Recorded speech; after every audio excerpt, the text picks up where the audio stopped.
You know the old historical story about geocentrism and heliocentrism, right? Geocentrism being Earth at the center of the solar system, and heliocentrism being the sun at the center of the solar system. And Copernicus finally changed our perspective, and after Copernicus we understood that rather than Earth being center, we have sun as a center, but both are just perspectives and both are legit and true in some certain ways. Just like that, even before Greeks, in Vedas, we also have these two different perspectives. In Rig Veda, there are hymns which are non-dual and poetic, and there are other hymns which are declaring the cosmic war. And this dichotomy of harmony and war is also related to geocentrism and heliocentrism. Helios being sun, by the way, in Greek, Helios being sun, so heliocentrism is sun center. See, I am not here to argue that Vedas found out about heliocentrism much before the Greeks, and no, I am not interested in that.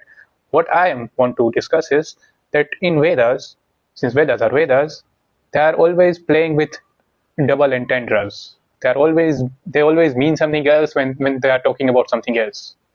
You see, this esoteric language, this Sandhya Bhasha, this language of double entendres, when everything is metaphorical, everything is symbolic, or everything is representing something else. For Vedic perspective, planets and solar system are not only cosmology, but it is also psychology. You see, yatha pinda tatha brahmanda means as inside so outside. So when they talk about cosmology, simultaneously they are also talking about psychology. You see. So since in cosmological way we will discuss geocentrism and heliocentrism, and we will reflect what does it mean psychologically to believe in geocentrism and heliocentrism. Geocentrism, normally everyone is geocentric without knowledge. If you ask a child, he would say Earth is at the center. It's our direct experience, it's an empirical knowledge. See, after thinking, you may come to realize that actually we are living in a heliocentric solar system, you see, but by default, we live in geocentrism, cosmologically speaking. In the same way, when we take that metaphor in our psyche and we start analyzing our psyche, we realize that geocentrism is actually, for us, egocentrism. When we live in ahamkara, ego, I don't mean ahamkara in a Freudian sense, like id, ego, superego, not that. Ahamkara simply means identification with one's body and mind. That ahamkara is geocentrism in psychological sphere. And what happens when geocentric worldview is there? If you try to understand solar system, the movement of the grahas and sun from the perspective of Earth, it's very confusing. Nothing makes any sense. There is no symmetry. In the same way, in psychology, when you are at the center, your ahamkara is at the center of your solar system, which is everything around you, nothing aligns. You see, the inner expectations of alignment and outer reality of disalignment, it's so harrowing, it's so misleading, and you are always unsatisfied. There is no symmetry, there is no harmony, because the very center of your ego is a false center. You see, what else happens in geocentrism, cosmologically speaking? In geocentrism, from the Earth, day and night happens, duality occurs in geocentrism. Same with the psychological perspective of egocentrism. In egocentrism, when your consciousness is misidentified with your body and mind out of ignorance, life and rebirth happens, life and death and rebirth happens. Suffering and pleasure happens. You see, this duality begins as geocentrism. And there are hymns about cosmic war, because war, struggle happens at the egocentric perspective. In psychology, in society, and on cosmological level. This duality creates a strife, you see. But if you transform this geocentric perspective, see, in modern people have transformed cosmologically from geocentrism to heliocentrism, cosmologically. But we haven't transformed ourselves psychologically. If you change the register of your consciousness, the station of your consciousness, if you change it from ahamkara to purusha, I'm talking purely Vedic language here, the pure witness, if you change the center of consciousness, then you transform from geocentrism to heliocentrism. And as we know, in cosmology, once you see the cosmos from the perspective of sun, what happens? Every planets align wonderfully. There is alignment, there is rhythm, there is rhythm. When you see the solar system from the perspective of the sun, everyone moves around it in perfect symmetry.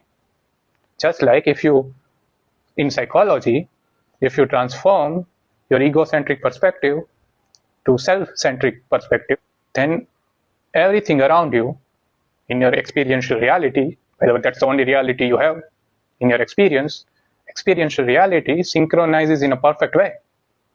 You see, everything falls in harmony in outside world around you.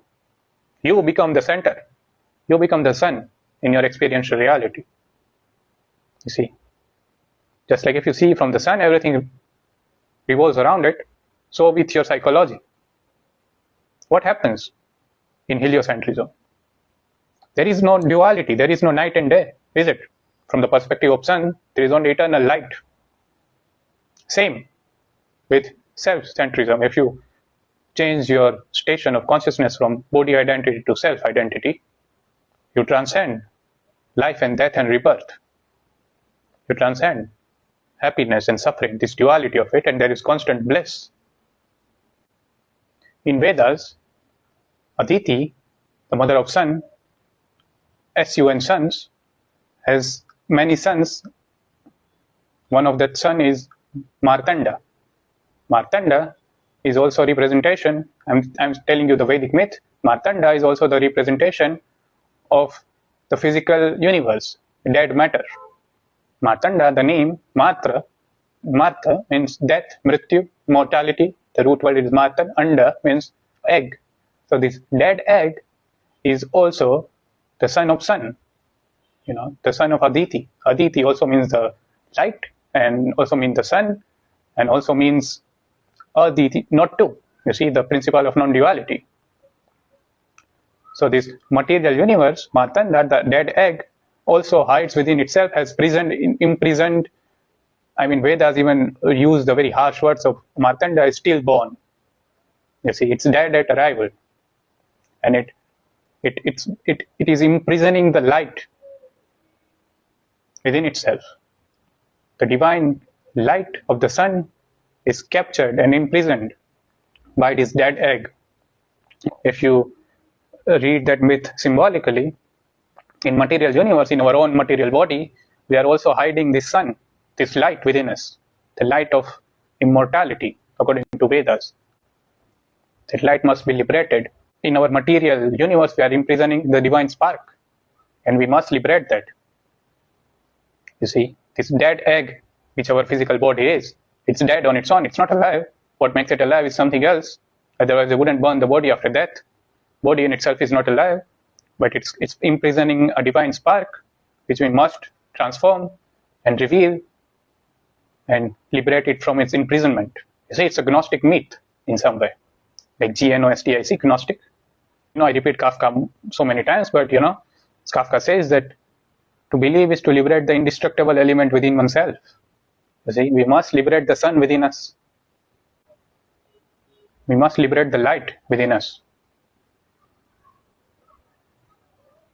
And this transformation from geocentrism to heliocentrism is the transformation from egocentrism to self-centrism, self with capital S. Self as being its center is everywhere and circumference is nowhere, as Carl Jung said. This pure awareness, we have to change our station of consciousness. And this is this vertical ascent. And by the way, from the sun-centric perspective, the night and day of Earth is just seen and enjoyed as a play.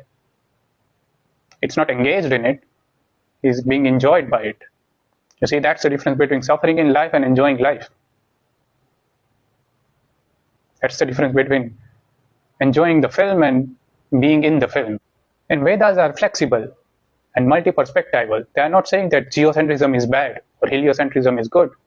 They are just saying, understand the different perspective while you are in the body. Change the register of your consciousness from egocentrism to consciousness. What happens is you can enjoy life more thoroughly. You have to live in the physical body and enjoy the pleasures, but with the center of Helios, not at the geo, with the center of consciousness, not at the center of ego.